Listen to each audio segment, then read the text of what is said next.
to the church responsibility and obligation.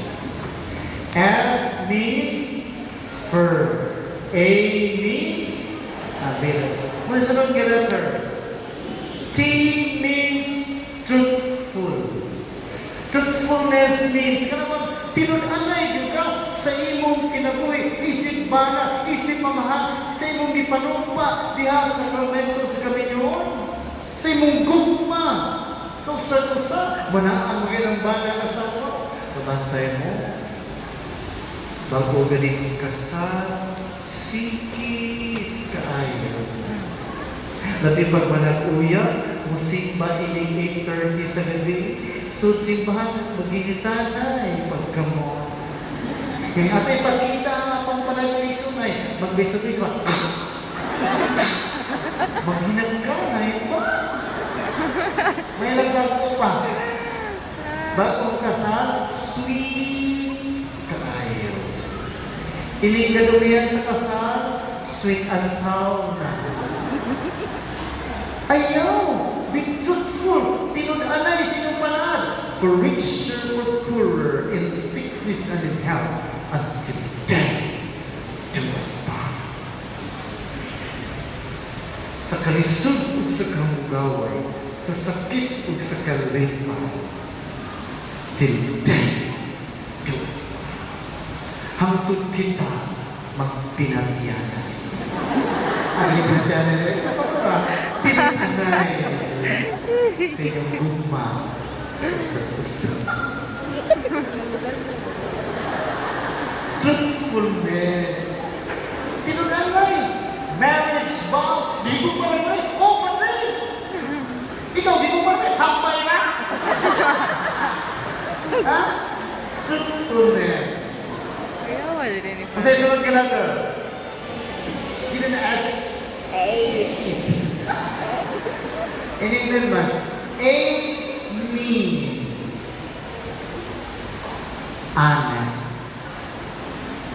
B, isip bana, isip papa, tukal tinuod sa imong asawa, ayaw pa maka. Ikaw trabaho, di ba ganyan? Overtime? So kami, ito ganyan ako, overtime. Ano? So kami, kung yun ang time over na. Pabantay mo, na yung mga mamana, isang ninyo na, mag-text-text niya mo. Ayaw mo. Uy!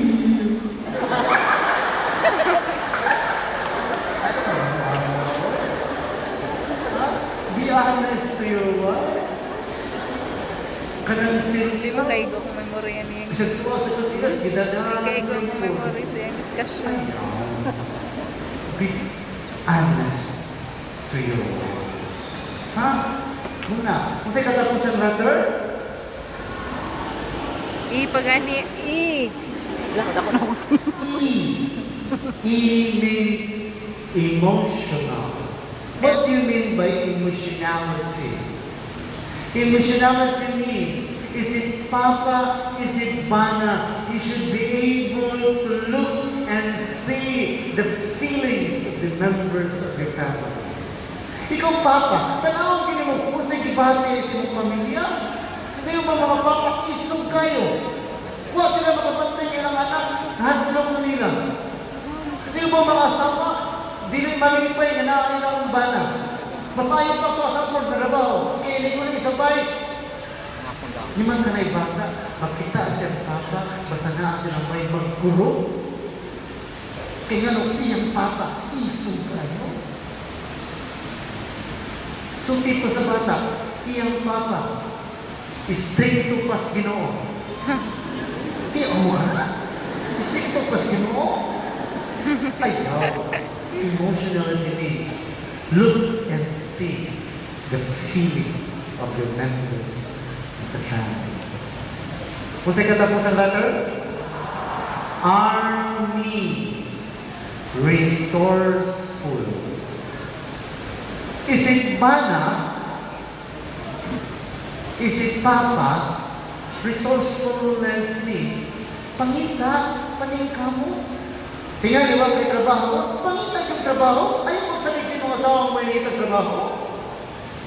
Nalabay mo ba nung bana, papa, na humanang kasal? Inay ko magkasal, magsalig lang po silang mama at papa. Nagbinyo mo ka, paglahi nagbiyo. Paningkaw mo, ay magsalig sa mama at papa.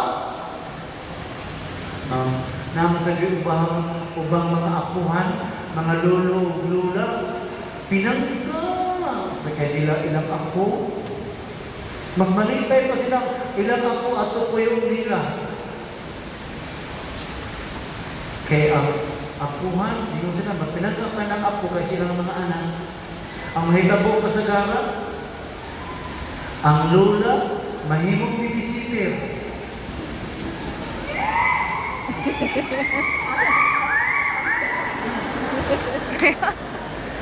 Ang lolo, mahimong school bus. Kaya maghatod-hatod mag lolo sa nga po nga iskilahan kinder. Magandang bubo ko ng mga ito. Sa ito, bubo ko ng lolo. Sabi pa ako, parehag na siyang lolo. Parehag na, pati siyang na. Sampo. Pero ako punto may zona. Isip mana, isip papa. Be resourceful. Manika mo. Ayaw magsalit. Work for life. Work for your family.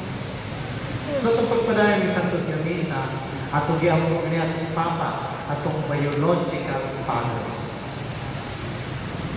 Na mahimo silang amahan.